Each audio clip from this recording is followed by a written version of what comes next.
আসসালামু আলাইকুম। তো আমি আজকে কথা বলবো 47তম বিসিএস প্রিলিমিনারি টেস্ট এই কোশ্চেনটা নিয়ে।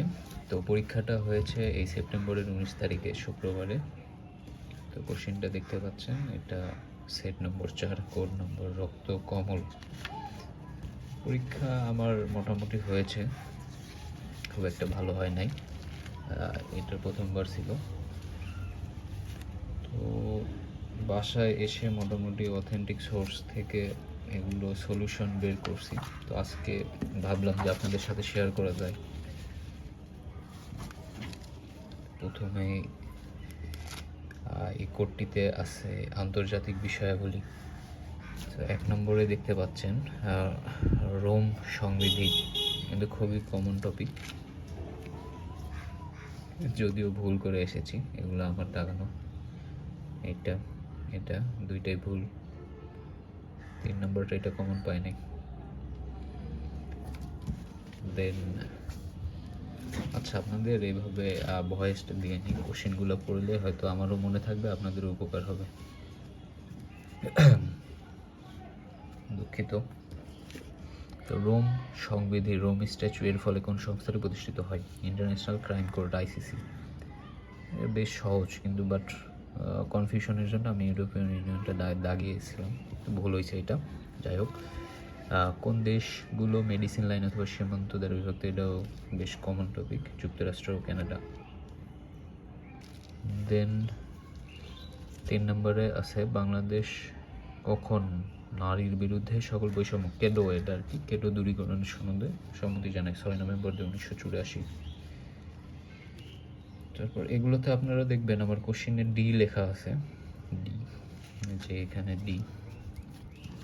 তো এগুলো হলো প্রিসেপ্টর ডাইজেস্টের টপিকগুলা কমন এসেছে আর কি, এই জন্য প্রিসেপ্টর ডাইজেস্টটা আপনাদের আমি দেখাই। এই যে এটা প্রিসেপ্টর ডাইজেস্ট, খুব বেশি কমন আসে নাই, আমি হয়তো 80-85টার মতো, 200টার মধ্যে 80-85টা পাইছি। যেহেতু এটা নিয়ে আমি প্রিপারেশন নিয়েছিলাম, তো ভাবলাম এখানে কোশ্চেনগুলোর সাথে একটু মিলাই দেখি যে কতগুলো কমন আসলো বা কেমন আর কি আউটপুট দিতে পারছে ডাইজেস্টটা, এইটাই আর কি। তো এভাবে বলার কিছু নাই, আমি জাস্ট দেখাই নিই, আপনারা পজ করে অ্যান্সারগুলো দেখতে পারবেন। দেন আন্তর্জাতিকের পর আমার এই কোশ্চেনটাতে আছে সায়েন্স নিয়ে।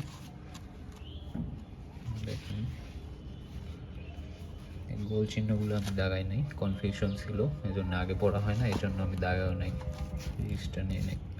তো এই যে 46 নম্বর কোশ্চেনটা দেখেন, একটি কম্পিউটার প্রসেসরের ক্লক স্পিডে 4.2 গিগাহার্টজ হলে এর ক্লক মাইকেল টাইম কত? এটার কিন্তু অ্যান্সার ওইভাবে পাওয়া যায় নাই। কোনো কোচিং সেন্টার আমি অনেক কিছু ফলো করছি, এভাবে এখনো অ্যান্সারটা দেয় নাই তারা।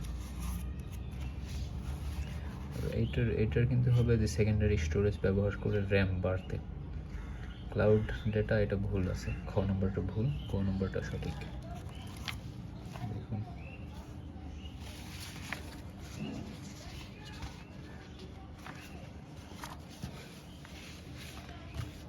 তারপর আছে ম্যাথ। ম্যাথ ইজি হয়েছে, বাট আমি বাংলা কোশ্চেনটা দেখার পর মানে কি বলবো, ওইখানে সময়গুলো চলে গেছে আর মাথা উলিয়ে গেছে আর কি, ম্যাথগুলো করতেই পারি নাই। সহজ ম্যাথ অনেকগুলো ভুল করে আসছি। তারপর ম্যাথগুলো আর কি অ্যাজ ইউজুয়াল, মোটামুটি আপনারা কমন টপিকগুলো করলে পারবেন। মানসিক দক্ষতা বেশ সহজ ছিল, সহজ বলবো না, অ্যাজ ইউজুয়াল স্ট্যান্ডার্ড।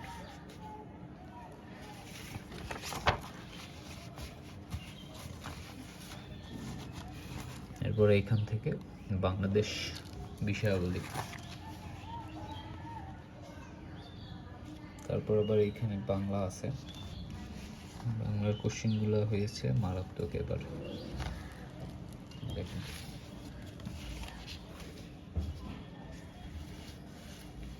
আমি শুধু অ্যান্সারগুলো এভাবে দেখা দিয়ে আপনারা পজ করে নিয়ে বুঝতে পারবেন। তো 136 থেকে শুরু হয়েছে ইংরেজি, ইংলিশ গ্রামার, দেন টেটালিশ। এদিকে লিটারেচারটা শুরু হয়েছে 151 নম্বর থেকে। এগুলো কিন্তু ডাইজেস্টে কমন, দেখেন ডি লেখা আছে, সবগুলো প্রিসেপ্টর ডাইজেস্ট থেকে আসছে, বেশ কমন। 15টার মধ্যে 12 বা 13টা আসছে ডাইজেস্ট থেকে। তো এই পাশে আছে বাংলা আর সায়েন্স,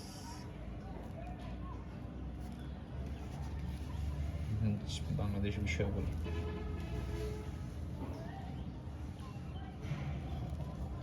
তো এইটাই ছিল, ভালো থাকেন।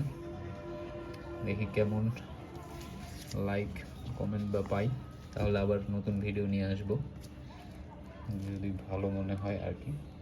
আসসালামু আলাইকুম, ভালো থাকবেন সবাই।